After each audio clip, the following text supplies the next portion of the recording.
सूर्य प्रताप नीचे पहुंचा तो उसने रूप कंवर को तीनों नौकरों के साथ हॉल में पाया।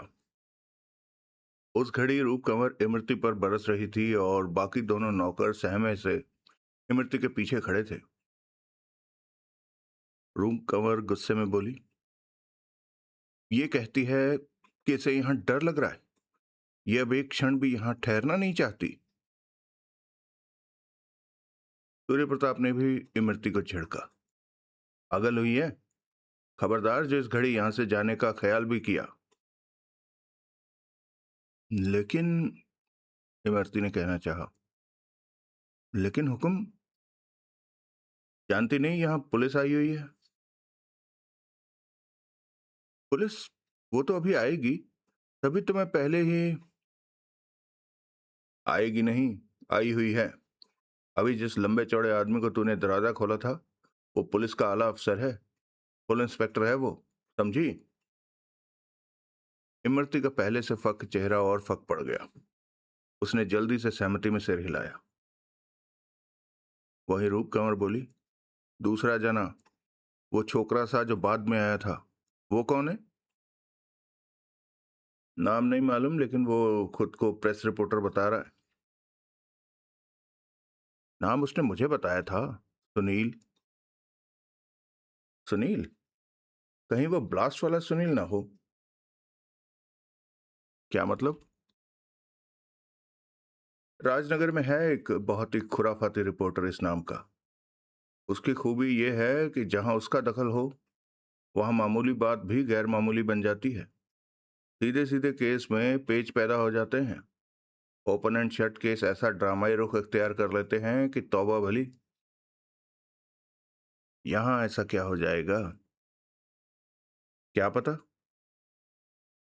यहां कुछ नहीं होने वाला। ना ही हो तो अच्छा है।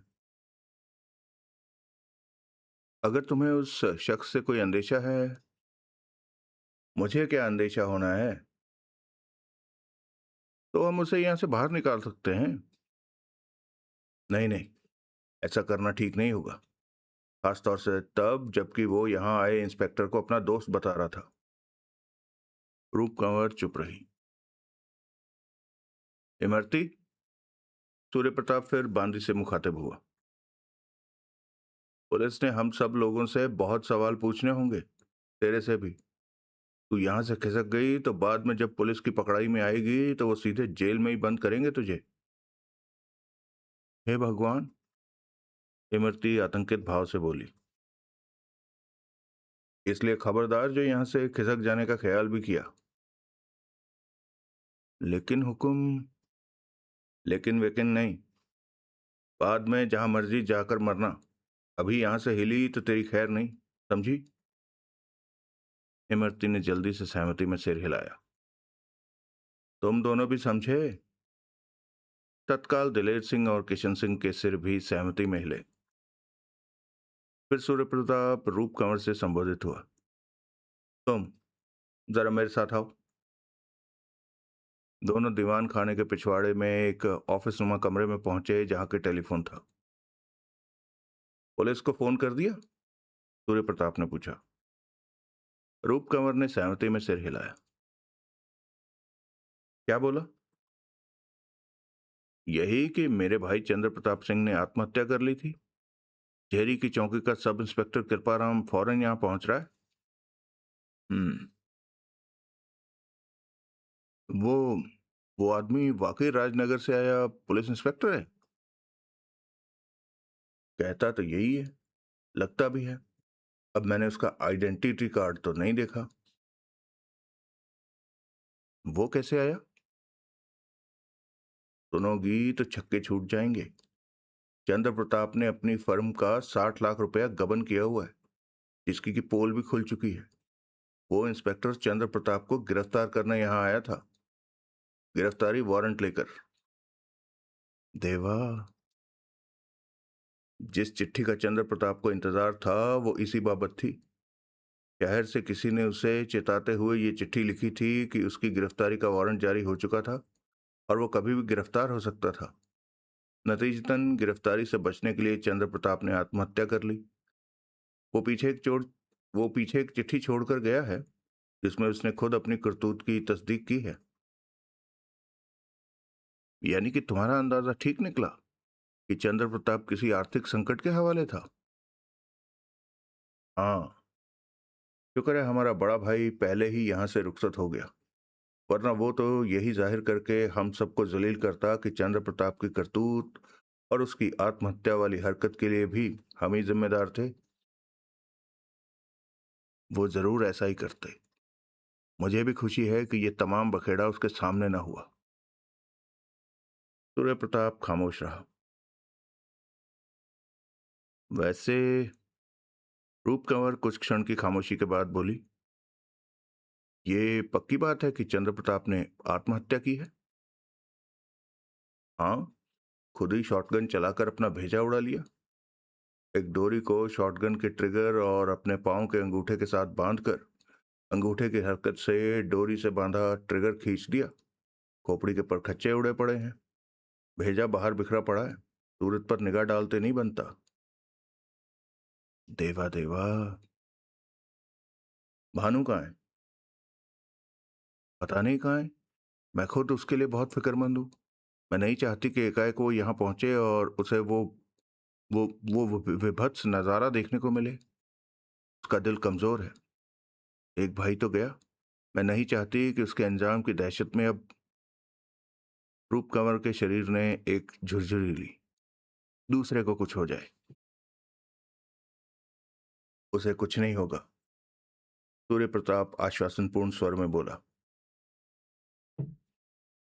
पुलिस कहीं ये तो जिद नहीं करेगी कि वो भी ऊपर जाके लाश की शिनाख्त करे? हम ऐसा नहीं होने देंगे। हम उन्हें समझा देंगे कि भानु का दिल कमजोर है। वो ना माने तो? कैसे नहीं मानेंगे? जब हम ही ने लाश की शिनाख्त कर दी है तो यही काम उसके भी करने की क्या तुक है? साफ साफ तो आत्महत्या का केस है ये। चंद्र प्रताप तो इस बाबत खुद अपने हाथ की लिखी एक चिट्ठी भी छोड़ के गया है। चिट्ठी ना होती तब कोई बात थी। ऊपर से दरवाजा भीतर से बंद, जिसे कि खुद उस पुलिस इंस्पेक्टर ने मेरे और नौकरों के साथ मिलकर तोड़कर खोला था। और ऊपर से शॉटगन के ट्रिगर और पांव के अंगूठे के साथ बंधी डोरी। अभी और ऊपर से उसकी 60 लाख के गबन की करतूत और उसके लिए वारंट गिरफ्तारी। तो घबरा नहीं बहना। ये एकदम ओपन एंड शट केस है। देख लेना, वो लोग भानु का लाश से आमना सामना कराने का ख्याल तक नहीं करेंगे। हम्म। तो आत्महत्या की मेरे भाई ने? हाँ, पक्की बात। ऐसे ही जान देनी थी तो कहीं और जाके देता। रूप, उसने इस बात का पूरा ख्याल रखा है कि उसकी मौत हम लोगों के लिए किसी दुश्वारी का बायस न बने। तभी तो उसने पीछे वो चिट्ठी छोड़ी जो कि साफ साफ उसकी आत्महत्या के बाबत उसका इकबालिया बयान है। वो चिट्ठी तुमने देखी है? हाँ, देखी है और पढ़ी है। ये पक्की बात है कि वो चिट्ठी चंद्र प्रताप के अपने हस्तलेख में है? हाँ, पक्की बात है। मैं जामिन हूं इस बात का। मैं क्या पहचानता नहीं चंद्र प्रताप के हैंडराइटिंग को? रूप कंवर खामोश रही। तू खामखा हल्कान मत हो और भानु की फिक्र करना भी बंद कर। अगर पुलिस को भनक लग गई कि तू भानु के लिए फिक्रमंद है तो वो खामखा शक करेंगे और फिर भानु से उल्टे सीधे सवाल पूछकर उसे भी और तुझे भी परेशान करेंगे। तू अपने व्यवहार को एकदम नॉर्मल रख और भानु की वापसी पर निगाह रख। तब तक मैं जाकर देखता हूं कि पुलिस किस फिराक में है। रूप कंवर एकाएक बोली, बाहर कोई गाड़ी पहुंची मालूम होती है। चौकी से पुलिस वाले आए होंगे, मैं देखता हूं। रूप कंवर ने सहमति में सिर हिला दिया। 1 घंटे बाद जब प्रभुदयाल नीचे उतरा तो सुनील भी पुछल्ले की तरह उसके पीछे पीछे हॉल में वहां पहुंचा जहां की प्रवेश द्वार के करीब एक इजी चेयर पर बैठा सूर्य प्रताप सिंह पाइप के कश लगा रहा था। प्रभुदयाल ने उससे फिर वार्तालाप की इच्छा प्रकट की तो वो उसे दीवान खाने के पीछे ऑफिस नुमा कमरे में ले गया। सुनील को भी वहां घुसा आया पाकर उसके चेहरे पर अप्रसन्नता के भाव आए। लेकिन वो मुंह से कुछ ना बोला। वहां सूर्य प्रताप विशाल ऑफिस टेबल के पीछे राज सिंहासन जैसी कुर्सी पर बैठ गया और बोला, विराजिए। प्रभुदयाल और सुनील उसके सामने बिछी कुर्सियों पर बैठ गए। सुनील ने अपना लकी स्ट्राइक का पैकेट निकाला और एक सिगरेट सुलगाने में मशगूल हो गया। सूर्य प्रताप खुद धूम्रपान कर रहा था, लेकिन सुनील के उस एक्शन पर उसने ऐसी शक्ल बनाई जैसे वो बहुत बड़ी गुस्ताखी कर रहा हो। फरमाइए, फिर वो प्रभुदयाल से बोला। प्रत्युत्तर में प्रभुदयाल ने सबसे पहले उसका नाम, पता, व्यवसाय वगैरह एक डायरी में दर्ज किया और फिर उससे उससे उसके और हतप्राण के वहां आगमन की बाबत सवाल किए। पिछले 3 साल में, सूर्य प्रताप ने बताया, पहली बार इस सोमवार को मैंने यहाँ कदम रखा था। दरअसल वापस हिंदुस्तान में भी मेरे कदम 3 साल बाद ही पड़े थे। मेरा बड़ा भाई गगन प्रताप एक लंबे अरसे के लिए बाहर जा रहा था, इसलिए खास उससे मिलने की खातिर मैं नेपाल से यहाँ आया था। यहाँ आकर मैंने राजनगर में चंद्र प्रताप से उसके ऑफिस में फोन पर बात की थी, तो वो भी एक आध दिन के लिए यहाँ आने को राजी हो गया था।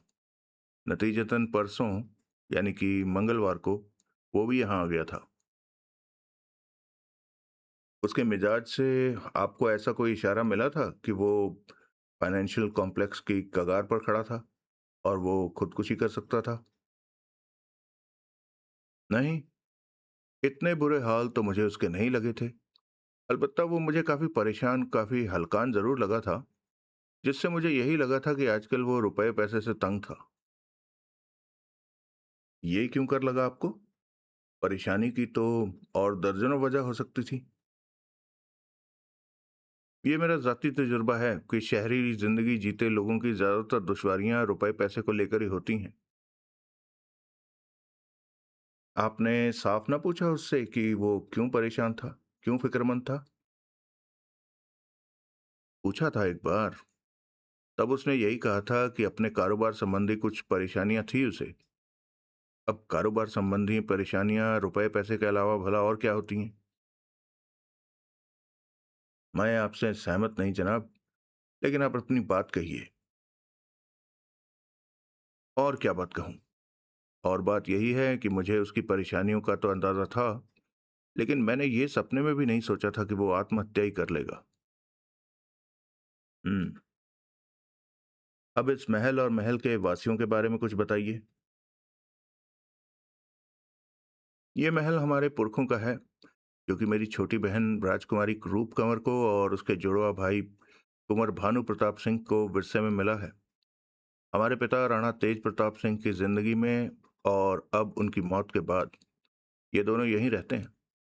इनके अलावा यहाँ इमरती नाम की एक बांदी है, किशन सिंह नाम का एक प्यादा है और दिलेर सिंह नाम का एक दरबान है। इतने बड़े महल में बस ये कुल जमा 5 लोग रहते हैं? जी हाँ। आपकी बहन ने शादी नहीं की? जी नहीं। उनके जुड़वा भाई ने? उसने भी नहीं। क्या उम्र होगी उनकी? 40। शादी ना होने की कोई खास वजह? कोई नहीं। हतप्राण तो विवाहित था ना? जी नहीं। आप? मैं तो बचपन से ही खाना बदोश आदमी हूं। मेरा तो किसी नेक बख्त के साथ शादी करना उसके साथ जुल्म होता। यानी कि आप भी गैर शादीशुदा हैं? जी हाँ। अब ये ना कहिएगा कि आपके बड़े भाई गगन प्रताप सिंह, जो आज सुबह यहां से रुखसत फरमा गए थे, वो भी गैर शादीशुदा हैं। बात तो यही है। उनकी उम्र? 50 साल। कमाल है। 40 और 50 के बीच के शादी पृष्ठभूमि वाले 5 भाई बहन, और सबके सब गैर शादीशुदा। बात है तो अजीब सी ही, लेकिन इत्तेफाक से है। नौकर चाकर यहीं महल में ही रहते हैं? इमरती और किशन सिंह महल में रहते हैं। दिलेर सिंह एस्टेट के सिरे पर लोहे के बड़े फाटक के करीब स्थित लॉज में रहता है। हालिया हाजिरी बस इतने ही लोगों की थी यहाँ? एक जना और था। वो कौन हुआ? मंजरी वर्मा। वो फैमिली फ्रेंड है। रूप कंवर ने पिछली रात की पार्टी में शामिल होने के लिए उसे खास तौर से यहाँ बुलाया था। वो रात को यहाँ ठहरी थी और सुबह कोई 9 बजे अपनी मारुति कार खुद ड्राइव करती हुई यहाँ से गई थी। आपके बड़े भाई साहब कब गए थे यहाँ से? यही कोई 7:30 के करीब। इतनी सवेरे क्यों? वो फौरन जा रहा था, लॉन्ग वेकेशन पर, विश्व भ्रमण के लिए। उसने राजनगर एयरपोर्ट से तेहरान के लिए 10:30 बजे की फ्लाइट पकड़नी थी, इसलिए उसका जल्दी रवाना होना जरूरी था। उसकी खातिर किसी को आज सुबह मुंह अंधेरे न उठना पड़ता, इसलिए रात को डिनर के बाद ही उसने सबसे अलविदा कह लिया था। यानी कि सुबह उनकी रवानगी के वक्त उनसे कोई ना मिला? मैं मिला था। मैं इत्तेफाक से जल्दी उठ गया था और 7 बजे के करीब उसको उठाने की नीयत से उसके कमरे में गया था, लेकिन वो पहले ही उठ चुका था और उस घड़ी इमरती का लाया ब्रेकफास्ट कर रहा था। मैं उसे ब्रेकफास्ट करता छोड़कर शेव वगैरह करने के लिए अपने कमरे में लौट आया था। फिर 7:30 बजे के करीब मैं उसकी विलायती स्पोर्ट्स कार पीछे गैराज में से निकालकर महल के सामने लाया था और दिलेर सिंह से उसमें बड़े भैया के 2 सूटकेस रखवाए थे। फिर मेरे सामने ही गगन प्रताप नीचे आया था और कार में सवार हो गया था। उसने इंजन स्टार्ट किया था और तो उसकी आवाज़ सुनकर भानु प्रताप अपने कमरे की खिड़की पर प्रकट हुआ था और उसने वहीं से चिल्लाकर गगन प्रताप को हैप्पी जर्नी बड़े भैया कहा था। फिर गगन प्रताप मेरे से हाथ मिलाकर यहाँ से रुखसत हो गया और मैं वापस ऊपर चला आया था। मैंने चंद्र प्रताप के कमरे में झांका था तो मैंने पाया था कि वो जाग तो गया था, लेकिन अभी उसका बिस्तर त्यागने का कोई इरादा मालूम नहीं होता था। उसने मेरे से गगन प्रताप के बारे में सवाल किया तो मैंने उसे बताया कि वो जा चुका था। फिर उसने मेरे से पूछा कि वहां डाक किस वक्त आती थी। क्यों? उसे किसी खास चिट्ठी का इंतजार था। आई सी। आगे? मैंने उसे कहा कि मैं डाक के बारे में पूछ के बताऊंगा। तो वो बोला कि वो फिर सोने की कोशिश करने जा रहा था, इसलिए उसके लिए चाय वगैरह अभी भेजी जाए, तभी भेजी जाए जबकि डाक आ चुकी हो। मैं नीचे चला आया जहाँ की मैंने डाइनिंग हॉल में ब्रेकफास्ट किया। फिर रूप कुंवर मंजरी की मिजाज पुरसी के लिए ऊपर चली गई, जहाँ से कि 9 बजे के करीब वो मंजरी के साथ वापस लौटी। तुरंत बाद मंजरी अपनी कार पर सवार होकर यहाँ से विदा हो गई। 9:15 बजे के करीब मैं वापस डाइनिंग हॉल में पहुंचा तो मैंने वहां रूप कंवर को ब्रेकफास्ट करते पाया। तब तक भानु प्रताप पहले ही वहां से कहीं चला गया हुआ था। मैंने डाक की बाबत सवाल किया तो रूप कंवर ने बताया कि डाकिया भैरव सिंह ऐन 10 बजे वहां पहुंचता था। मैंने उसे बताया कि चंद्र प्रताप की कोई खास चिट्ठी उस डाक से आने वाली थी, जो अगर आ जाए तो वो उसकी चाय के साथ उसके पास भिजवाने का इंतजाम कर दिया जाए। फिर यही खबर मैंने ऊपर जाकर चंद्र प्रताप को भी सुना दी, जो कि जागा तो तब तब भी हुआ था, लेकिन तब भी बिस्तर के हवाले था और धूम्रपान कर रहा था।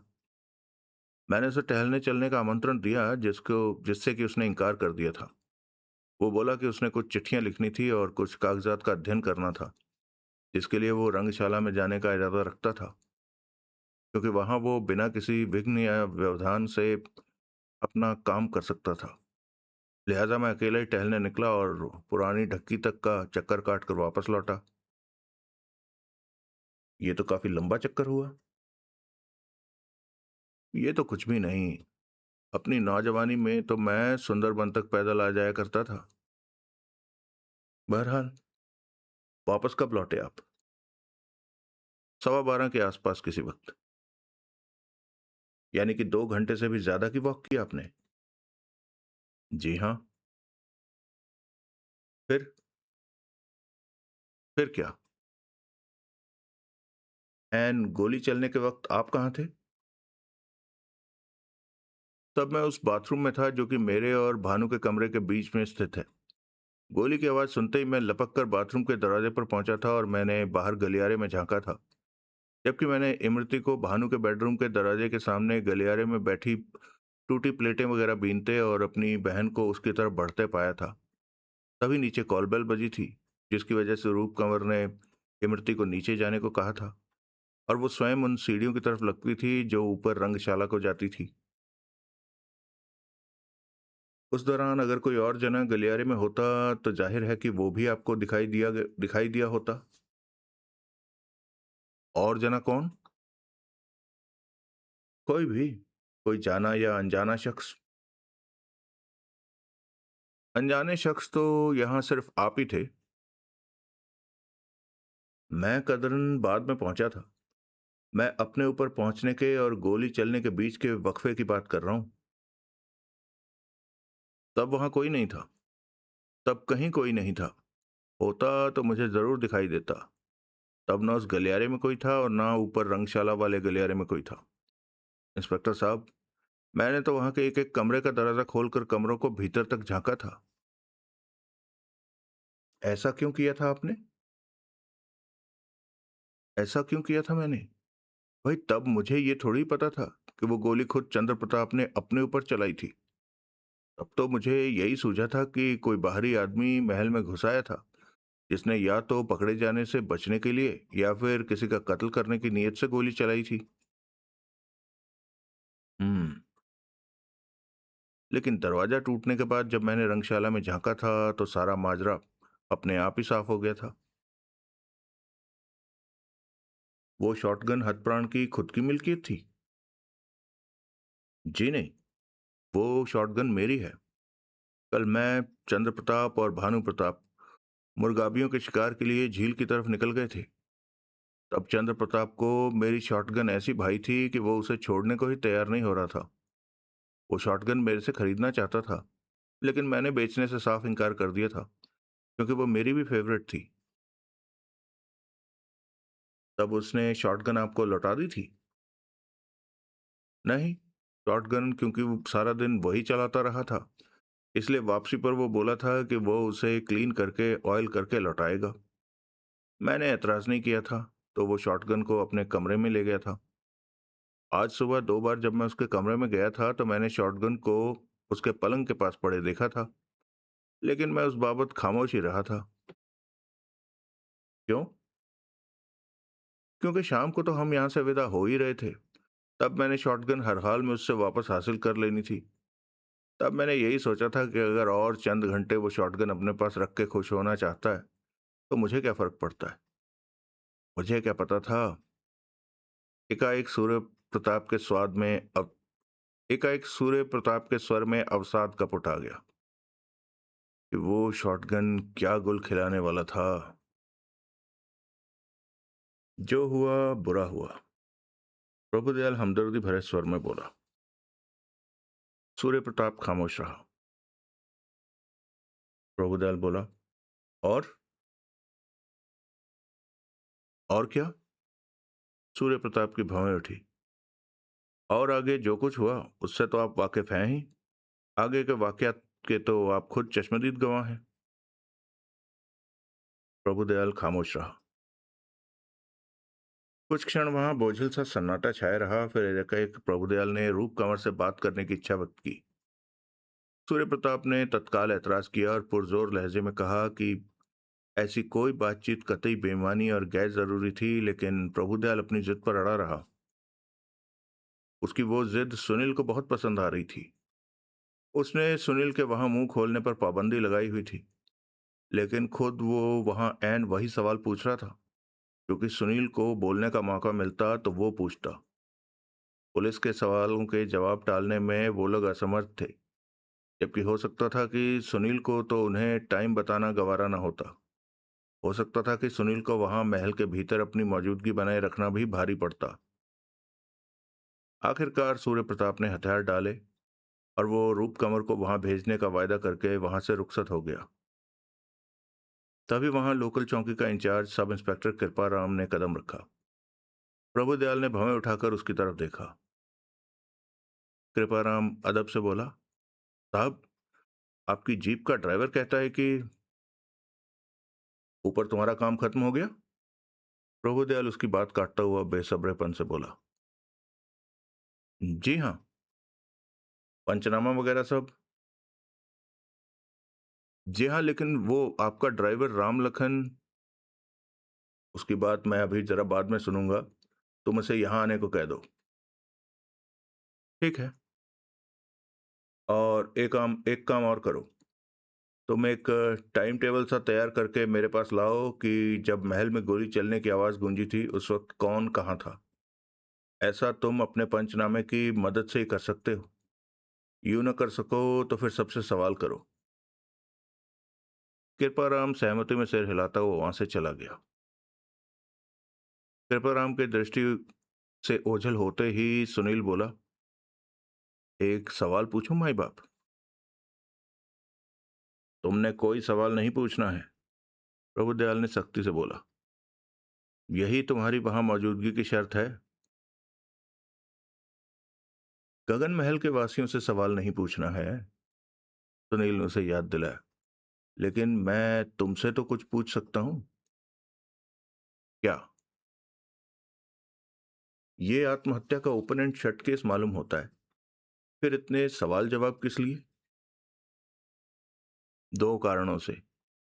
एक तो ये कि तुम यहां मौजूद हो। मौका वारदात पर ऐन वारदात के वक्त के आसपास तुम्हारी मौजूदगी से ही मुझे किसी अनिष्ट की, किसी अनहोनी की आशंका सताने लगती है। ऊपर रंगशाला में जिस वक्त तुम मेरे साथ मौजूद थे, उस वक्त तो खून आलूदा लाश एकाएक उठकर खड़ी हो जाती और डांस करने लगती, तो यकीन मानो मुझे कतई कोई हैरानी ना होती। मुझे कतई कोई हैरानी ना होती। मजाक कर रहे हो? है तो मजाक ही, लेकिन ये अगर हकीकत में तब्दील हो जाए तो मुझे कोई करिश्मा नहीं लगेगा। तो दहशत से मेरा दिल नहीं बैठ जाएगा। आई सी। दूसरा कारण? मैं यहाँ वारंट गिरफ्तारी लेकर गबन के इल्जाम में चंद्र प्रताप सिंह को गिरफ्तार करने आया था, लेकिन उसने मेरे पहुंचने से सिर्फ 5 मिनट पहले आत्महत्या कर ली। मुझे इस बात की खास खुंदक है कि वो यूं आत्महत्या करके मेरे हाथों से निकल गया और मुझे एक मुजरिम को गिरफ्तार करने की कामयाबी के सुख से वंचित कर गया। कमाल है। ऐसे खुंदकी कभी थे तो नहीं तुम। अब हूं। आज हूं। कम से कम इस केस में हूं। रूप कंवर से क्या पूछोगे? प्रभुदयाल ने जवाब देने के लिए मुंह खोला ही था कि रूप कंवर वहां पहुंच गई। तब सुनील ने बहुत गौर से उसे देखा। उसे कबूल करना पड़ा कि उस औरत में जो शाइस्तगी और रौब था, वो किसी राजकुमारी में ही हो सकता था। भाइयों जैसी ही लंबे ऊंचे कदकाठ वाली वो स्त्री सुनील और प्रभुदयाल को अपनी नाक के नीचे से देखती मालूम होती थी। तभी दरवाजा फिर खुला और हवलदार राम लखन ने भीतर प्रवेश किया। प्रभुदयाल ने अप्रसन्न भाव से उसकी तरफ देखा और फिर हाथ के इशारे से उसे परे ही ठहरने का आदेश दिया। राम लखन अदब की मुद्रा बनाए दरवाजे के पास खड़ा हो गया। प्रभुदयाल फिर रूप कंवर की ओर आकर्षित हुआ। आप में से कौन कुछ पूछना चाहता है हमारे से? वो दबंग स्वर में बोली। आप या आप या दोनों? मैं, प्रभुदयाल आदरपूर्ण स्वर में बोला। फरमाइए। आप तशरीफ रखें तो कुछ कहूं। ऐसे ही फरमाइए। आप नहीं बैठेंगी तो हमें उठ खड़ा होना पड़ेगा। हम अपने मेहमानों की असुविधा में हम अपने मेहमानों को असुविधा में नहीं डालना चाहते, इसलिए हम ही बैठ जाते हैं। शुक्रिया। रूप कंवर अपने भाई द्वारा खाली की गई कुर्सी पर बैठ गई। तब रूप कंवर वो जबान नहीं बोल रही थी जो वो अपने परिवार के सदस्यों और परिवार के मित्रों के बीच बोलती थी। तब वो जबान बोल रही थी जो वो सुनील से ऊपर आमना सामना होने पर पहली बार बोल चुकी थी। तब वो मैं नहीं, हम थी। अब फरमाइए, रूप कंवर अपलक उन्हें देखती हुई बोली। प्रत्युत्तर में प्रभुदयाल ने उससे लगभग वैसे ही सवाल पूछे जैसे वो पहले सूर्य प्रताप से पूछ चुका था, और उसे लगभग वैसे ही जवाब मिले जैसे वो पहले सुन चुका था। मसलन उसने इमरती को हिदायत दी थी कि जब चंद्र प्रताप की अपेक्षित चिट्ठी आ जाए तो वो उसे चाय की ट्रे के साथ उसके पास ले जाए। फिर वो ऊपर गई थी और उसने चंद्र प्रताप के कमरे के बंद दरवाजे के बाहर से उसका हालचाल पूछा था और उसे खबर की थी कि वो थोड़ी देर के लिए लक्कड़ मंडी जा रही थी, जिसके जवाब में चंद्र प्रताप ने कमरे के भीतर से ही कहा था कि अब लंच पर ही दोनों की मुलाकात होगी। फिर 12:30 बजे के करीब वो वापस लौटी थी और सीधे अपने कमरे में चली गई थी। वो इत्तेफाक से तब अपने कमरे के दरवाजे पर ही थी जबकि उसने गोली चलने की और इमरती द्वारा क्रॉकरी की ट्रे गिराई जाने की आवाजें लगभग एक साथ सुनी थी। उन्हीं आवाजों को सुनकर सूर्य प्रताप भी गलियारे में प्रकट हुआ था। आई सी। प्रभुदयाल हमदर्दी भरे स्वर में बोला, आपने अपने दिवंगत भाई में उनकी जिंदगी में कोई ऐसी हताशा की स्थिति नोट की थी जिसकी वजह से कोई आत्मघात की तरफ अग्रसर होता है? नहीं। रूप कंवर सुसंयत भाव से बोली, हमें ऐसा कुछ नहीं लगा था। हमने उसमें या उसके मिजाज में कोई तब्दीली नोट नहीं की थी, सिवाय इसके कि अब वो प्रौढ़ावस्था की तरफ तेजी से अग्रसर होता दिखाई देने लगा था और तनिक मोटा हो गया था।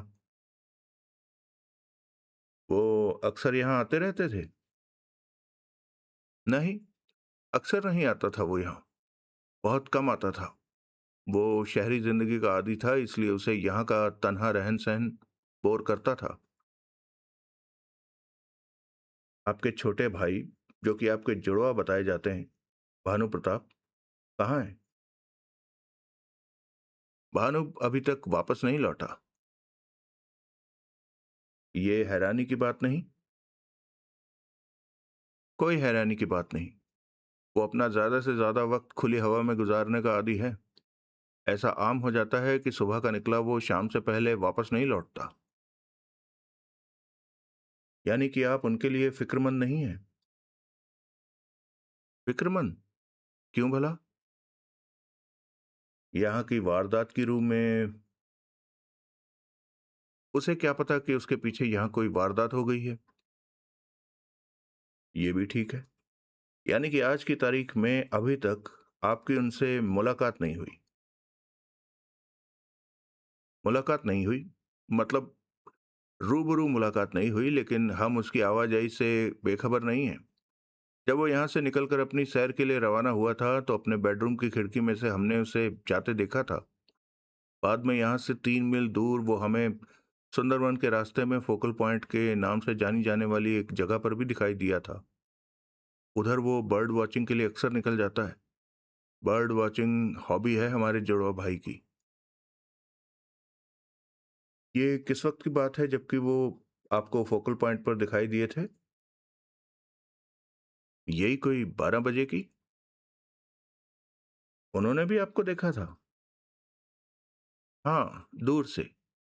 देखते ही हाथ हिलाकर हमें इस बात का एहसास भी दिलाया था कि उसने हमें देख लिया था। कोई बातचीत नहीं हुई? बातचीत कैसे होती? वो तो हमसे बहुत दूर था और हम तो फोकल पॉइंट के रास्ते पर भी नहीं जा रहे थे। लेकिन दूर से ही सही, उन्होंने आपको और आपने उन्हें देखा था और आपने हाथ हिलाकर एक दूसरे का अभिवादन भी किया था। हाँ, लेकिन सुनील एकाएक आवेशपूर्ण स्वर में बोला, जब आपने अपने भाई को दोपहर के करीब यहां से 3 मील दूर। Shut up. प्रभुदयाल दांत भींचकर बोला।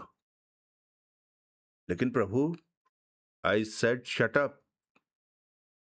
सुनील खामोश हो गया। वो कुर्सी पर बेचैनी से पहलू बदलने लगा और शिकायत भरी निगाहों से प्रभुदयाल की ओर देखने लगा। रूप कंवर भवें उठाए कभी सुनील को तो कभी प्रभुदयाल को देखती रही। आपके पास, फिर प्रभुदयाल बोला, अपनी एस्टेट का और इसके आसपास के इलाके का कोई नक्शा है? हमारे पास इससे भी विस्तृत नक्शा है। वो मेज के एक दराज में से एक नक्शा निकालकर मेज पर फैलाती हुई बोली, इस नक्शे में झेरी गांव, न्यू झेरी, झेरी डेवलपमेंट एरिया के नाम से जाने जाने वाला झील के आसपास का आधुनिक इलाका, टाउन फिशिंग के लिए मशहूर सुंदरबन, लक्कड़ मंडी, पुरानी ढक्की, फोकल पॉइंट, ये सब चित्रित हैं। Very good. प्रभुदयाल गौर से नक्शे का मुआयना करता हुआ बोला, फोकल पॉइंट कहाँ है इस नक्शे में? रूप कंवर ने नक्शे में एक जगह पर एक पेंसिल से क्रॉस लगाया। तो प्रभुदयाल बोला, ये वो जगह है जहां आपको फासले से 12 बजे के करीब अपने जुड़वा भाई भानु प्रताप दिखाई दिए थे। हाँ। रूप कंवर पेंसिल की नोक से नक्शे को बारी बारी विभिन्न स्थानों पर छूती हुई बोली, ये हमारी एस्टेट का बॉर्डर है और यहाँ अपने घोड़े पर हम थे जबकि हमें भानु दिखाई दिया था। वो उस घड़ी वापस लौट रहे थे या अभी और आगे बढ़ रहे थे? भानु अभी और आगे बढ़ रहा था। एक पगडंडी के रास्ते वो ऊंचाई पर स्थित उस सड़क की ओर बढ़ रहा था जो सुंदरबन की ओर जाती है। तब आप सीधे घर लौट आई थी या कहीं और भी गई थी? हम सीधे यहाँ लौटे थे। यानी कि जब आप यहाँ लौटी थी तब आपके जुड़वा भाई यहाँ से कोई कई मील दूर थे और तब उनका रुख अभी यहाँ की तरफ नहीं था। हाँ। और आप यहाँ 12:30 बजे के करीब लौटी थी। हाँ। एक ही सवाल बार बार पूछने का क्या फायदा? कोई फायदा नहीं। कोई और सवाल? कोई नहीं। अब जरा आप अपनी मेड से बात करवा दीजिए। इमरती से क्या पूछना चाहते हैं? वो क्या जानती है? प्रभुदयाल ने उत्तर देने का उपक्रम न किया। रूप कंवर ने उसे घूर कर देखा तो उसने भी बड़े निडर भाव से उससे निगाहें मिलाई। आप यहीं थोड़ा इंतजार कीजिए। फिर वो विचलित भाव से बोली, हम इमरती को भेजते हैं। शुक्रिया। रूप कंवर वहां से रुखसत हो गई। उसे दृष्टि से ओझल होते ही सुनील आवेशपूर्ण स्वर में बोला, प्रभु, अगर वो औरत। मुझे पता है तुम क्या कहना चाहते थे, प्रभुदयाल शांतिपूर्ण स्वर में बोला। अच्छा, क्या कहना चाहता था मैं? तुम ये कहना चाहते थे कि अगर वो 12 बजे के करीब यहाँ से 3 मील दूर अभी भी महल से विपरीत दिशा में बढ़ते भानु प्रताप को अपनी आंखों से देख कर आई थी, तो क्यों यहाँ ऊपर रंगशाला के दरवाजे के सामने उसे ये अंदेशा सता रहा था कि मरने वाला भानु हो सकता था? लाश पर पहली निगाह पड़ते ही वो ये क्यों कहने लगी थी कि ये भानु नहीं है, ये भानु नहीं है? सबसे पहले बंद दरवाजे के सामने वो त्रस्त भाव से ये क्यों चिल्लाने लगी थी कि भानु, दरवाजा खोल भानु? वो बंद दरवाजे को भड़बड़ाती हुई बार बार भानु का नाम लेकर क्यों पुकारने लगी थी? ऐसा भी हुआ था? सुनील अचरज से बोला। हुआ था। मेरे सामने हुआ था। तुम्हारे आने से सिर्फ 1 मिनट पहले हुआ था। फिर भी तुमने उसे इस बाबत नहीं टोका? मैं उसे इस घड़ी टोकता तो वो अपनी गलत बयानी की कोई सजती हुई वजह घड़कर सुना देती। अब वो ये समझ रही होगी कि मैं तो पागल हूं और सिर्फ वही एक सयानी है। रिपोर्टर साहब, मेरी लंबी इंस्पेक्टरी का एक अहम सबक यह है कि हमला तब करना चाहिए जबकि प्रतिद्वंदी अपने आप को सबसे अधिक सुरक्षित समझ रहा हो। यानी कि इस बात को तुम बाद में कभी उसके सिर पर मारोगे? हथौड़े की तरह, बशर्ते कि चंद्र प्रताप सिंह की खुदकुशी में कोई भेद न निकला। ये सच में ही ओपन एंड शट केस निकला तो फिर उस बेचारी औरत को हलकान करने का क्या फायदा? माई बाप, मुझे ये जानकर खुशी हुई है कि तुम्हारी मानवीय भावनाएं तुम्हारी इंस्पेक्टरी के कहीं बहुत नीचे दफन नहीं है। वो दफन ही नहीं है। ठीक है, ठीक है साहब। दरवाजे के पास से राम लखन व्यग्र भाव से बोला। हाँ, बोलो, क्या कहना चाहते हो? लेकिन उसके कुछ कहना शुरू करने से पहले ही इमरती वहां पहुंच गई और राम लखन को फिर खामोश हो जाना पड़ा। प्रभुदयाल ने उस रोज सुबह से लेकर वारदात के वक्त तक के उसके कार्यकलापों की बाबत उससे खोद खोद कर सवाल पूछे। जो नतीजा सामने आया वो ये था। सुबह 7 बजे वो गगन प्रताप को उसके कमरे में ब्रेकफास्ट सर्व करके आई थी। उस घड़ी वो जागा हुआ था लेकिन था अभी बिस्तर में ही। खिड़की पर से पर्दे हटे हुए थे और रोशनी भीतर आ रही थी, जिससे लगता था कि वो कम से कम एक बार पहले शैया त्याग चुका था। उसको ब्रेकफास्ट की ट्रे सौंप कर वो उसके लिए हजामत का पानी लेने चली गई थी। जब वो लौटी थी तो उसने कमरे में सूर्य प्रताप को भी मौजूद पाया था। तब दोनों भाइयों को बातों में मशगूल छोड़कर जब वो वहां से बाहर निकली थी तो गलियारे में उसे बाथरूम की ओर लौटता चंद्र प्रताप दिखाई दिया था। उस घड़ी वो भी सूर्य प्रताप की तरह ड्रेसिंग गाउन में था। मृति फिर वापस किचन में चली गई थी। 8 बजे उसने ड्राइंग रूम में सूर्य प्रताप को ब्रेकफास्ट सर्व किया था। उसके बाद वो मंजरी वर्मा के लिए ब्रेकफास्ट की ट्रे लेकर ऊपर उसके कमरे में गई थी। 9 बजे के करीब रूप कंवर मंजरी के साथ नीचे आई थी और उसने मंजरी को उसकी कार में सवार करा के उसे वहां से रुखसत किया था। उसके बाद वो डाइनिंग रूम में पहुंची थी, जहां की उसने खुद भी ब्रेकफास्ट किया था। हमेशा की तरह 10 बजे डाकिया भैरव सिंह वहां पहुंचा था, जो कि चंद्र प्रताप सिंह के नाम की एक चिट्ठी लेकर आया था। उस चिट्ठी पर राजनगर पोस्ट ऑफिस की मोहर थी। उसने चंद्र प्रताप की ब्रेकफास्ट की ट्रे तैयार की थी और चिट्ठी के साथ ऊपर उसके कमरे में पहुंची थी। चंद्र प्रताप तब भी ड्रेसिंग गाउन में ही था और शीशे के सामने खड़ा शेव कर रहा था। उसने इमरती को ट्रे पलंग के करीब मेज पर रख देने को कहा था और उसे हिदायत दी थी कि आइंदा कम से कम 1 घंटा वो उसे डिस्टर्ब न करे। उसकी इस हिदायत की वजह से ही वो उसके कमरे की सफाई करने दोपहर के करीब ही गई थी। उस वक्त चंद्र प्रताप कहाँ था? प्रभुदयाल ने पूछा। ऊपर, रंगशाला में, वो बोली।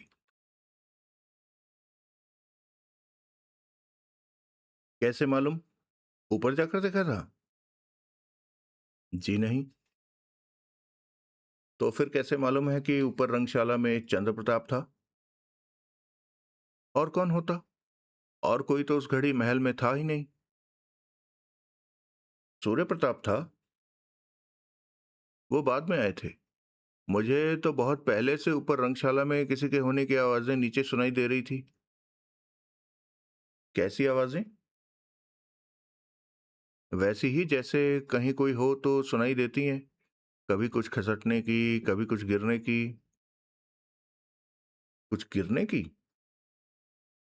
जी हाँ। एक बार तो मुझे ऐसा लगा था जैसे रंगशाला के फर्श पर कोई भारी चीज जोर से गिरी हो। हम्म। सुबह यहां से हर कोई बाहर गया था? तुमने सबको बाहर जाते देखा था? राजकुमारी जी को और छोटे कुंवर जी को देखा था।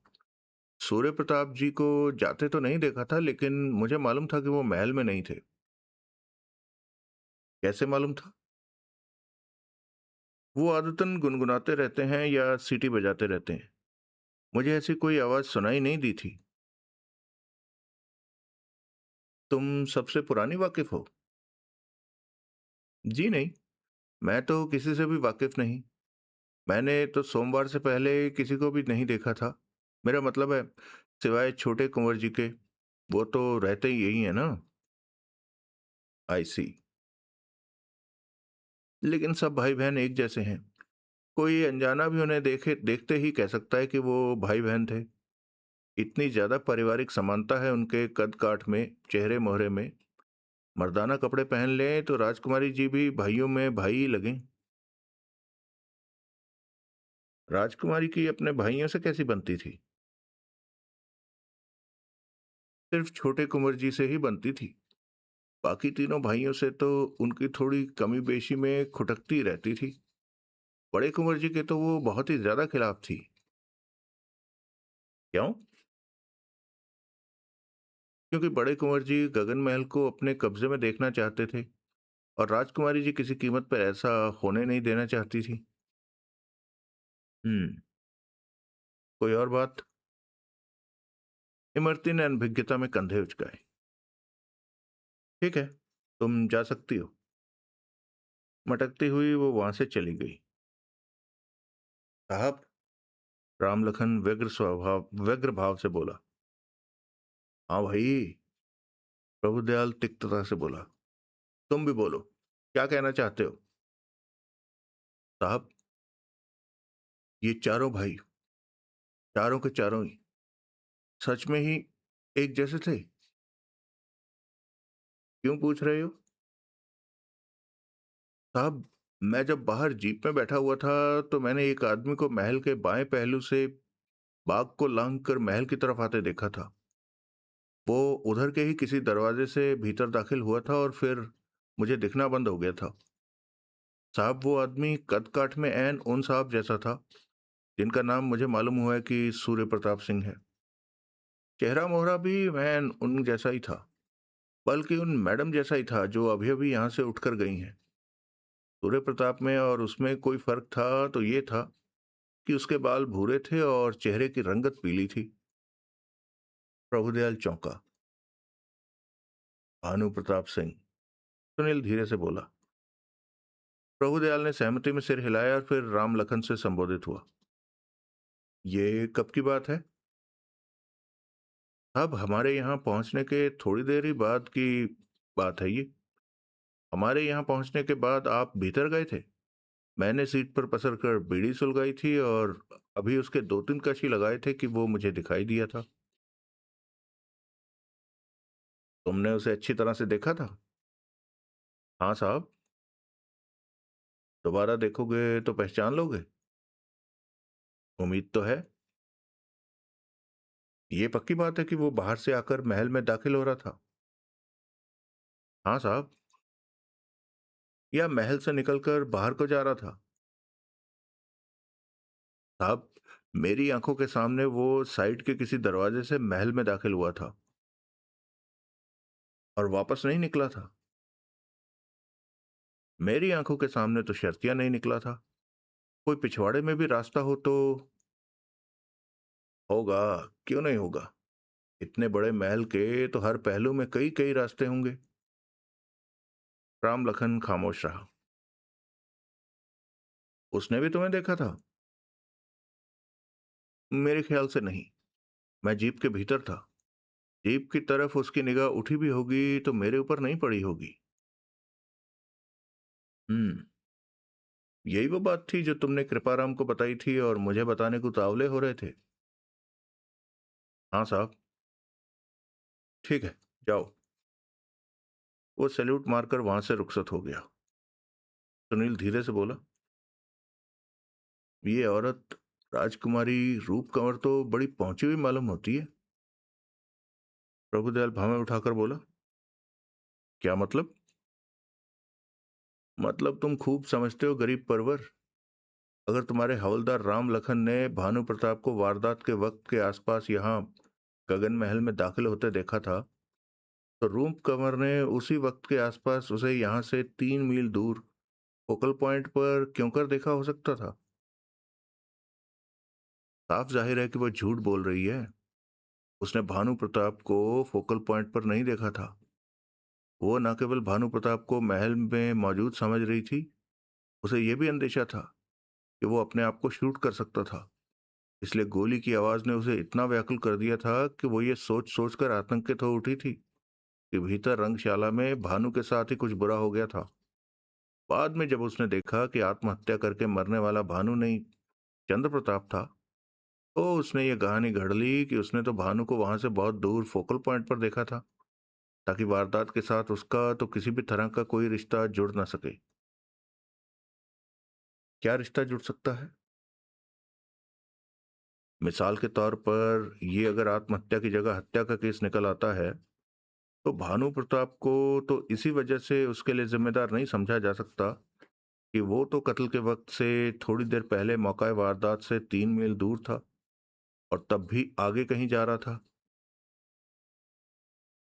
ये हत्या का केस हो सकता है? नहीं हो सकता। कैसे हो सकता है? रंगशाला का दरवाजा भीतर से बंद था, जो कि बाहर से तोड़कर खोला गया था। दरवाजे के ताले की चाबी भीतर की तरफ से ताले में लगी पाई गई थी। लाश की हालत से साफ जाहिर हो रहा था कि चंद्र प्रकाश को मरे 10 मिनट से ज्यादा नहीं हुए थे। अभी तो लाश ठंडी भी नहीं पड़ी थी, अकड़ी तो थी ही नहीं। अपने पीछे वो जो सुसाइड नोट छोड़कर गया था, उसकी स्याही की चमक और कागज की ताजगी बता रही थी कि वो हाल ही में लिखा गया था। और लाश की जेब से बरामद कुछ और कागजात की बिना पर यह निर्विवाद रूप से स्थापित किया जा चुका है कि वो सुसाइड नोट मरने वाले के अपनी हैंडराइटिंग में था। कमरे में एक खिड़की भी तो थी, लेकिन वो भी भीतर से बंद पाई गई थी। वो खिड़की खुली भी होती तो उसके रास्ते किसी के कमरे में पहुंचना नामुमकिन था। वो खिड़की जमीन से 30 फुट की ऊंचाई पर है और उसके करीब कोई छजली, कोई परनाला, कोई पाइप वगैरह नहीं है। उस खिड़की से निकलकर तो कोई ऐसा शख्स ही भाग सकता है जो कि या तो पंछी हो सकता है या छिपकली की तरह रेंग सकता है। सुनील ने सहमति में सिर हिलाया। फिर गोली भी देखो कैसे चली। राइफल की नाल ठोड़ी के नीचे, ट्रिगर में बंधी डोरी जिसका दूसरा सिरा हथ प्राण के पांव के अंगूठे से बंधा था। अंगूठे की जरा से जुम्बिश की ठाएं। ये भी निश्चित जानो रिपोर्टर साहब कि हथ प्राण मरने से पहले उसी कुर्सी पर बैठा हुआ था जिस पर कि उसकी लाश पाई गई थी। यानी कि लाश को मूव नहीं किया गया था। आत्महत्या का ये एक ओपन एंड शट केस है। इसमें कहीं कोई पेच है तो वो राजकुमारी का व्यवहार है। क्यों वो पहले ये सोचकर दीवानी हुई जा रही थी कि मरने वाला भानु प्रताप था। फिर क्यों वो ये स्थापित करने के लिए झूठ का सहारा लेने लगी कि भानु प्रताप तो उस वारदात के वक्त महल में या महल के करीब हो ही नहीं सकता था, जबकि वो महल के करीब भी था और महल में भी था। राम लखन का बयान तो यही जाहिर करता है। साथ में यह भी जाहिर करता है कि राजकुमारी को भानु प्रताप की महल में यूं वापसी की खबर नहीं होती तो वो ये दावा न करती कि उसने अपनी आंखों से अपने जुड़वा भाई को फोकल पॉइंट पर देखा था। दुरुस्त। तभी कृपाराम वापस लौटा। वो टाइम टेबल, वो प्रभुदयाल से बोला, जो आपने मुझे बनाने को कहा था मैंने बना लिया है। गुड। उसने प्रभुदयाल को एक पर्चा थमाया जिसका प्रभुदयाल काफी देर तक अध्ययन करता रहा। फिर वो बोला, इस टाइम टेबल के मुताबिक जब गोली चली थी तब रूप कंवर पहली मंजिल पर अपने बेडरूम में थी। सूर्य प्रताप सिंह उसी मंजिल पर स्थित एक बाथरूम में था। बांदी इमरती उस मंजिल पर भानु प्रताप के बेडरूम की चौखट पर थी, जहां की तभी उसने बर्तनों से भरी ट्रे गिराई थी। प्यादा किशन सिंह किचन में था और दरबान दिलेर सिंह एस्टेट के बाहरी फाटक के पहलू में बनी उस इमारत में था जो कि लॉज के नाम से जानी जाती है। दिलेर सिंह कहता है कि उसने 12:10 पर सूर्य प्रताप को वापस लौटते देखा था। वो उस घड़ी कहाँ था? बाग में, जहाँ कि वो सूर्य प्रताप के बेडरूम की खिड़की के नीचे गुलाब की क्यारियों की गुड़ाई कर रहा था। वो उसका सदा का नियम बताया जाता है। 12 सवा 12 बजे तक वो माली के काम को अंजाम देता है और फिर लंच के लिए वापस लॉज में चला जाता है। आई सी। भानु प्रताप को न किसी ने महल से जाते देखा था और न वापस लौटते देखा था। रूप कंवर को जाते तो दिलेर सिंह और इमरती दोनों ने देखा था, लेकिन लौटते किसी ने नहीं देखा था। वो कहती है वो 12:30 बजे के करीब लौटी थी।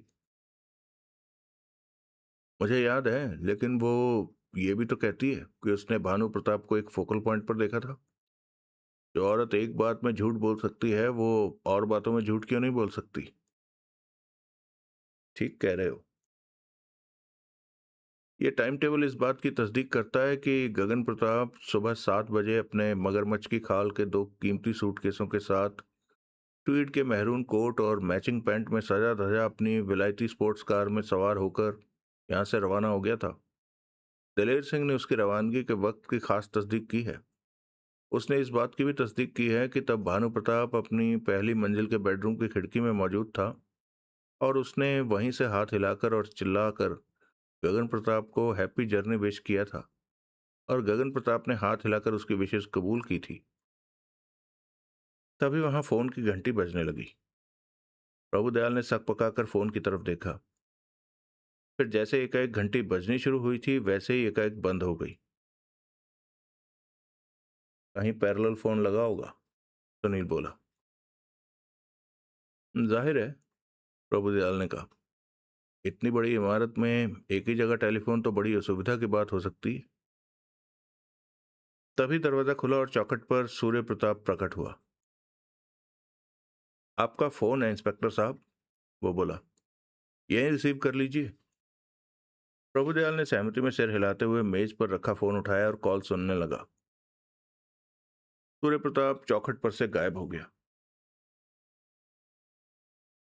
मैंने राजनगर एयरपोर्ट फोन किया था। प्रभुदयाल फोन वापस क्रेडल पर रखता हुआ बोला, वहां से जवाब आया है।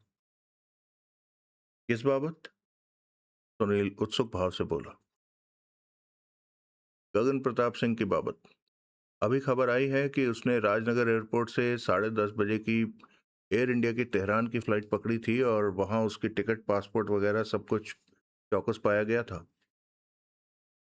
उसकी कार एयरपोर्ट पर खड़ी है और चाबी उसके एयरपोर्ट पर स्थित ट्रैवल एजेंट के पास है। वो अपने ऑफिस में किसी को कार एयरपोर्ट से ले जाने की हिदायत करके गया है। यानी कि हर बात चौकस है, सिवाय इस बात के कि राजकुमारी ने अपने जुड़वा भाई की बाबत झूठ बोला। शायद उसने झूठ ना बोला हो। क्या बात है बंदा नवाज, सुनील शिकायत भरे स्वर में बोला। एक सांस में ये साफ जाहिर बताते हो कि रूप कंवर झूठ बोल रही है, और अब दूसरी में ही ये कह रहे हो कि शायद उसने झूठ ना बोला हो। भाई, विचार तो हर संभावना पर करना पड़ता है ना? ये बात तुम रूप कंवर को पुरजोर लहजे से झूठा करार दे चुकने के बाद कह रहे हो? प्रभुदयाल बड़े धूर्त भाव से हंसा। सुनील संदिग्ध भाव से बोला, क्या है तुम्हारे मन में? प्रभुदयाल पूर्वतः हंसता हुआ बोला, कुछ नहीं। जब खुद तुम्हारे हवलदार राम लखन का बयान है कि उसने भानु प्रताप को यहाँ महल के करीब देखा था, तो फिर वो भानु प्रताप को नहीं पहचानता। उसने कभी भानु प्रताप को नहीं देखा। उसने सूर्य प्रताप को भी उस वक्त उसने सूर्य प्रताप को भी उस व्यक्ति को देखने के बाद देखा था, और तब महसूस किया था कि जिस आदमी को उसने देखा था वो कद काठ और चेहरे मोहरे में सूर्य प्रताप जैसा था, और यूं उसकी तरह हमने भी सोच लिया कि वो भानु प्रताप था। लेकिन उसके भूरे बाल, चेहरे की पीली रंगत किसी और की भी हो सकती है। गगन महल एक ऐतिहासिक इमारत है जिसे देखने के लिए लोग अक्सर इधर चले आते हैं। संयोग से कोई ऐसा सैलानी इधर आन भटका होगा जो देखने में महल के मालिकान जैसा लगता था। राजकुमारी की हिमायत कर रहे हो, उसके तरफदार बन रहे हो। अभी और सुनो, मुझे मालूम हुआ है कि भानु प्रताप एक कमजोर और विकलांग व्यक्ति है और पूरी तरह से अपनी जुड़वा बहन पर आश्रित है। ऐसी बहन अपने भाई के किन्हीं ब...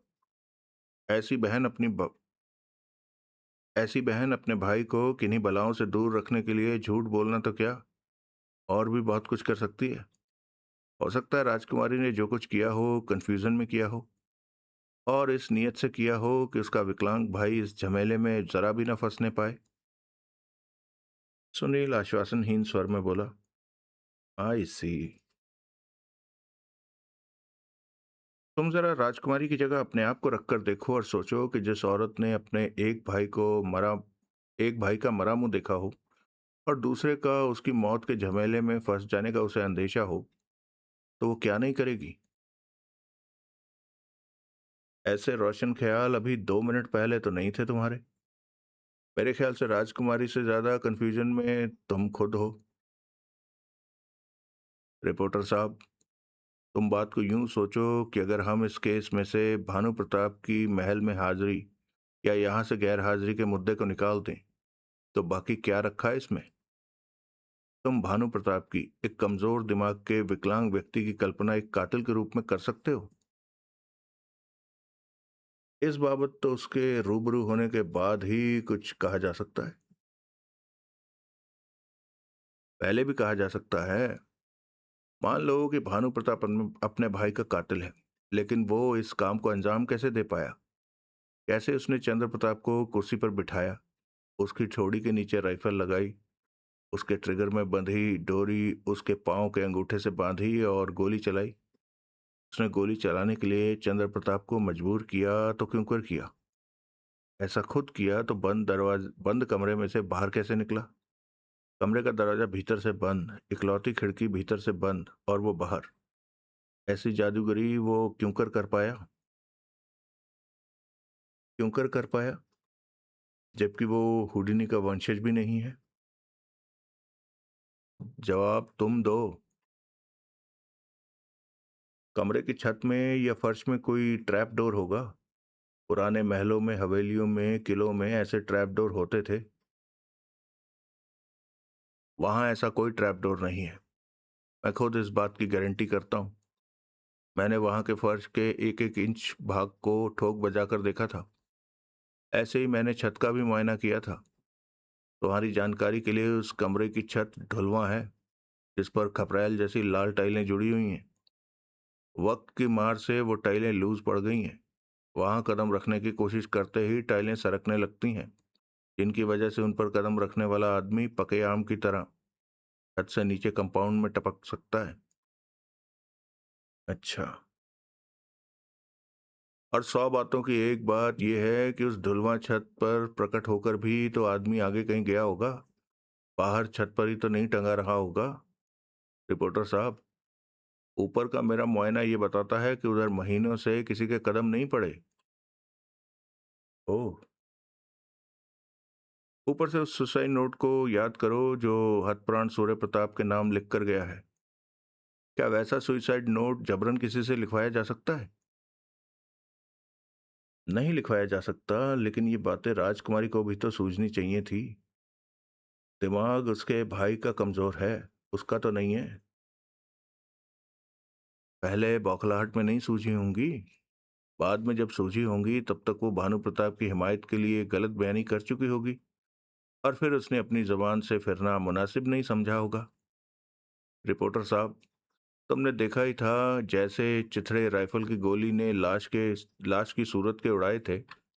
उस हालत में लाश पर एक निगाह डालने के लिए भी पत्थर का कलेजा चाहिए था। यही गनीमत है कि लाश पर निगाह पड़ते ही राजकुमारी वहीं गिरकर मर न गई।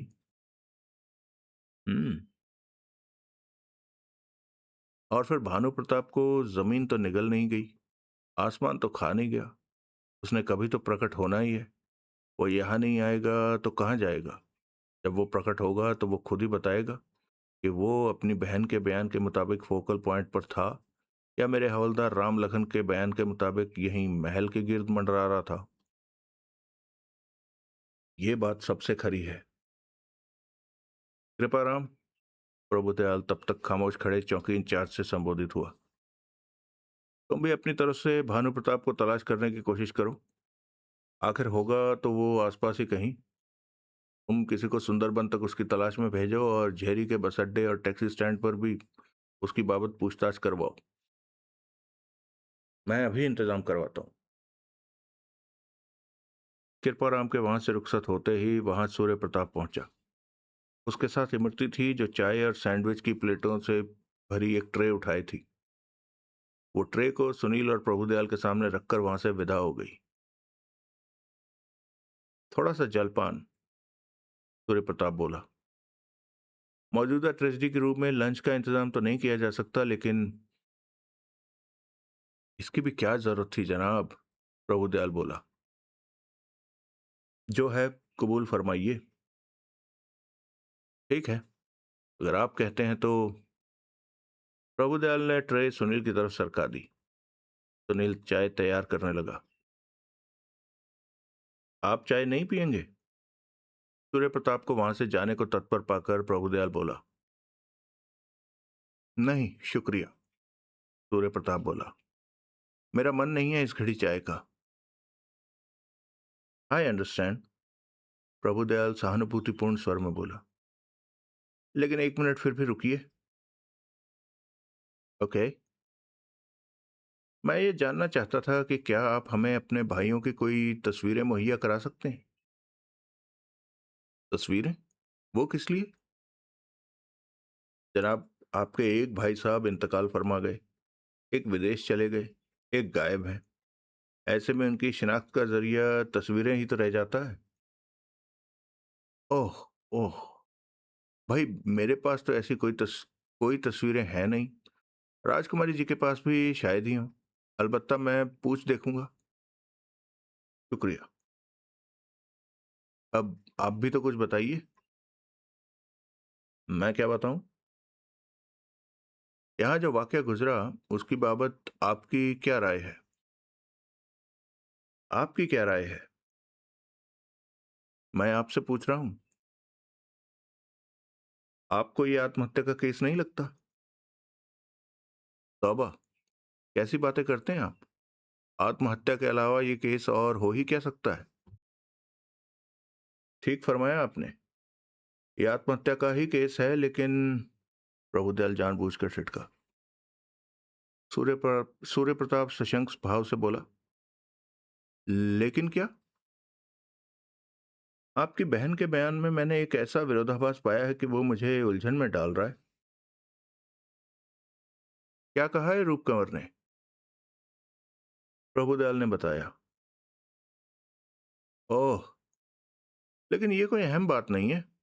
सूर्य प्रताप बोला। जी, ये कोई अहम बात नहीं। आप ये कहना चाहते हैं कि पहले आपकी बहन का रंगशाला के बंद दरवाजे को पीटते हुए भानु भानु पुकारना और फिर ये दावा करना कि असल में वो तो वहां से 3 मील दूर फोकल पॉइंट पर था, कोई अहम बात नहीं है? हाँ sir, please explain.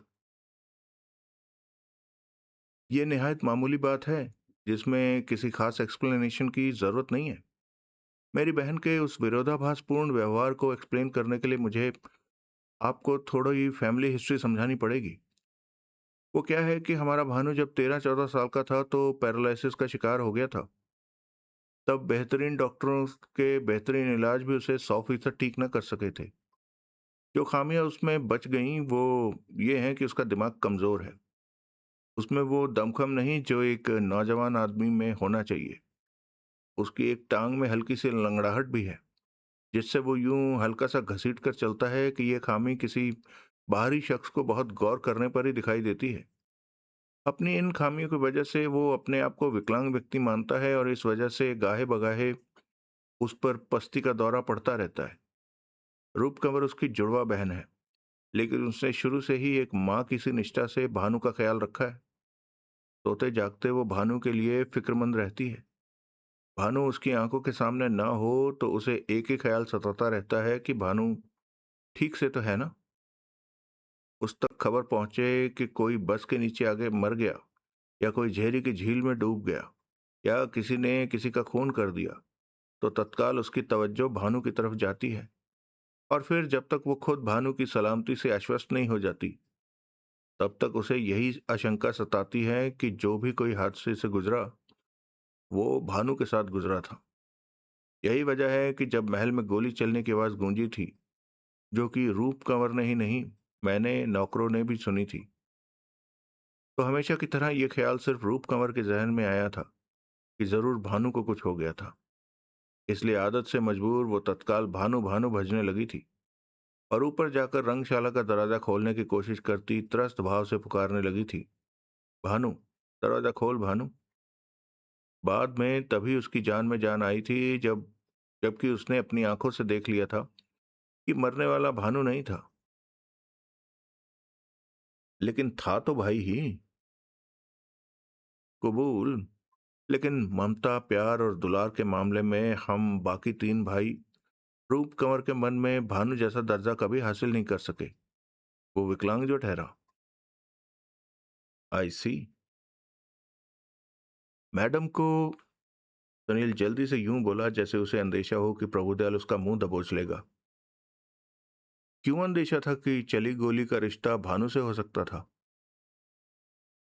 Surya Pratap कुछ क्षण निश्चित सा सूर्य प्रताप कुछ क्षण अनिश्चित सा यूं खामोश रहा, जैसे फैसला न कर पा रहा हो कि वो सुनील के सवाल का जवाब दे या ना दे। लेकिन जब उसने प्रभुदयाल को भी जवाब पाने को उत्सुक पाया तो वो बोला, मैंने अभी कहा था कि भानु पर गाहे बगाहे पस्ती का दौरा पड़ता रहता है। ऐसा होने पर कई बार वो कहने लगता था कि ऐसी जिंदगी से तो मौत भली। सुइसाइड कॉम्प्लेक्स का शिकार था वो? प्रभुदयाल बोला। कह नहीं सकता मैं। अलबत्ता उसकी बातों से ऐसा लगता जरूर था कि खुदकुशी का ख्याल जरूर आता था उसके जहन में। जो सुनील बोला, खुदकुशी करने को कहता है वो करता नहीं, जो करता है वो कहता नहीं। जो अपने से बड़ा पत्थर उठाता है उसका पत्थर मारने का इरादा नहीं होता।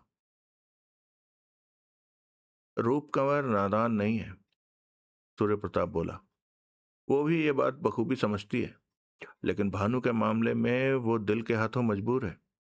जब भानु की सलामती का सवाल आता है तो उसके सामने कोई लॉजिक, कोई सीख, कोई मिसाल नहीं चलती।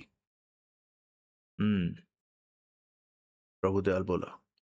आपको चंद्र प्रताप सिंह से कभी ऐसा अंदेशा हुआ था कि वो आत्महत्या कर सकता है?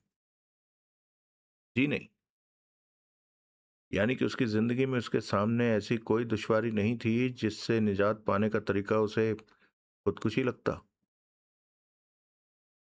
इंस्पेक्टर साहब, अब जबकि उसने खुदकुशी कर ली है और 60 लाख के गबन के मामले में उसकी इतनी बड़ी माली दुश्वारी की खबर लेकर आप खुद यहां आए हैं, तो इस सवाल का क्या मतलब हुआ? आपका भाई पैसे वाला आदमी था, बड़े व्यापार में उसकी भागीदारी थी। 60 लाख की रकम के आगे उसकी दुनिया खत्म तो नहीं होगी। लेकिन जब कोई गबन करता है, गबन के तमाम वाकयात इसलिए नहीं होते कि ऐसा करने वाला माली तंगी के दौर से गुजर रहा था। गबन के काफी सारे वाकयात इसलिए भी होते हैं क्योंकि करने वाला अपने आप को बहुत होशियार समझता था और उसे अपनी पोल खुल जाने का कतई कोई अंदेशा नहीं था। जनाब, इस बात को मद्देनजर रखते हुए आप अपने भाई की माली हालत पर राय दीजिए। सूर्य प्रताप सोचने लगा। सुनील बोला, हेरा फेरी की बुनियाद जरूरत नहीं, लालच भी होता है। आदमी पहले लाख के लिए उतना नहीं छटपटाता जितना कि पहला लाख हासिल हो जाने के बाद दूसरे लाख के लिए छटपटाता है। मैं आपसे 100% सहमत हूं, सूर्य प्रताप बोला। ज्यादा पैसा ज्यादा असंतोष को जन्म देता है। एक बार हावी हो जाए तो पैसे की भूख कभी नहीं मिटती।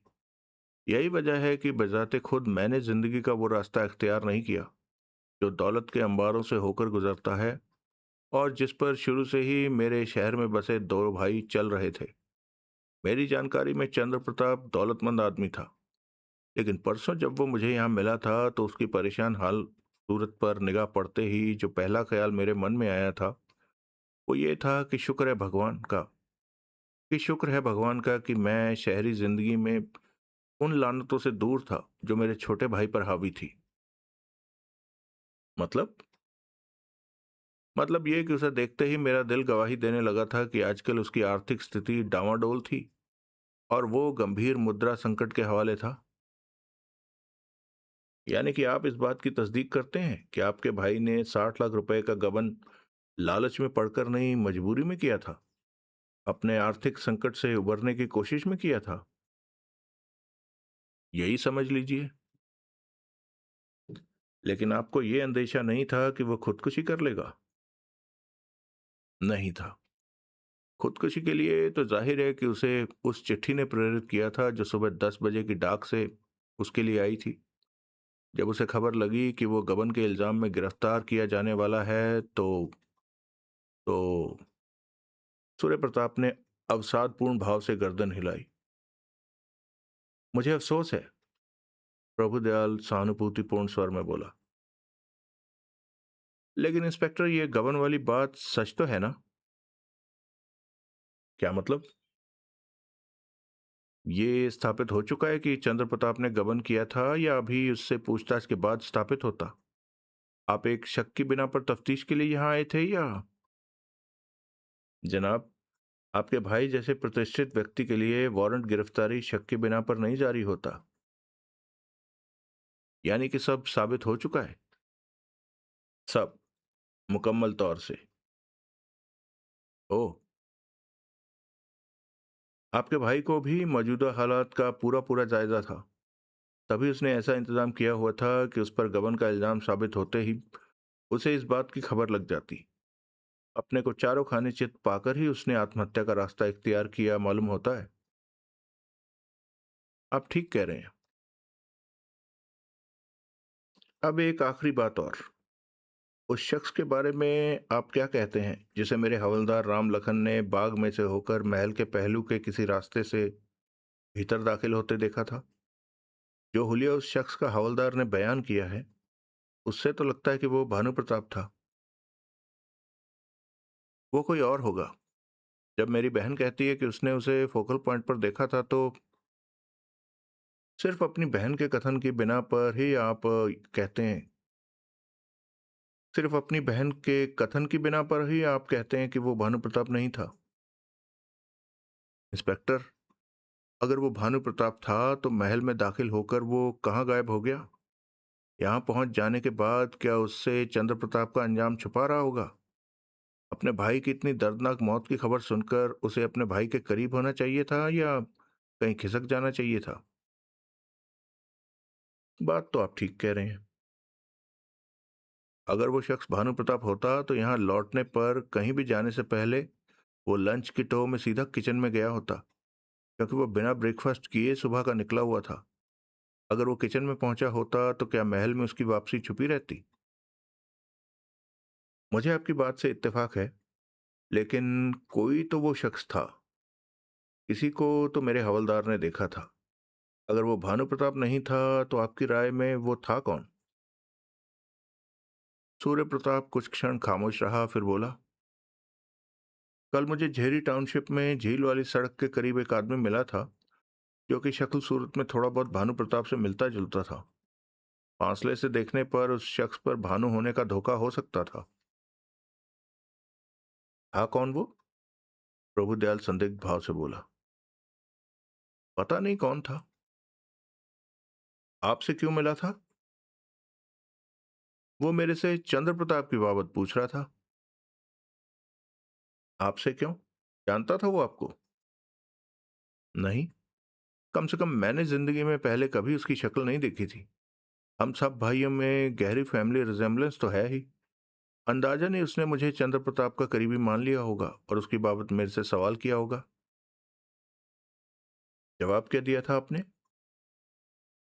यही कि वो चंद्र प्रताप को राजनगर जाकर उसके आवास या उसके ऑफिस में तलाश करे। ऐसा जवाब क्यों दिया आपने? भाई, क्यों मैं किसी अनजान आदमी को चंद्र प्रताप के बारे में बताता? पता नहीं कौन था वो आदमी।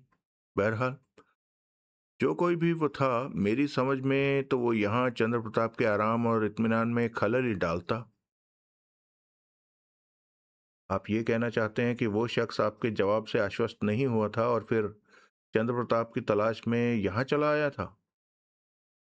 हाँ। फिर चला कहाँ गया वो? चंद्र प्रताप के अंजाम की भनक लगते ही वो खिसक गया होगा यहाँ से। पीछे ठहरता तो 100 सवाल ना होते उससे। हम्म। बहरहाल, आपकी जिद यही है कि वो शख्स भानु प्रताप नहीं था। ये मेरी जिद नहीं, मेरी राय है, मेरी कंसिडर्ड ओपिनियन है। ये मेरी कंसिडर्ड ओपिनियन है।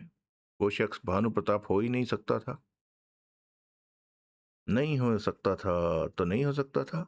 बहरहाल, सहयोग का शुक्रिया जनाब।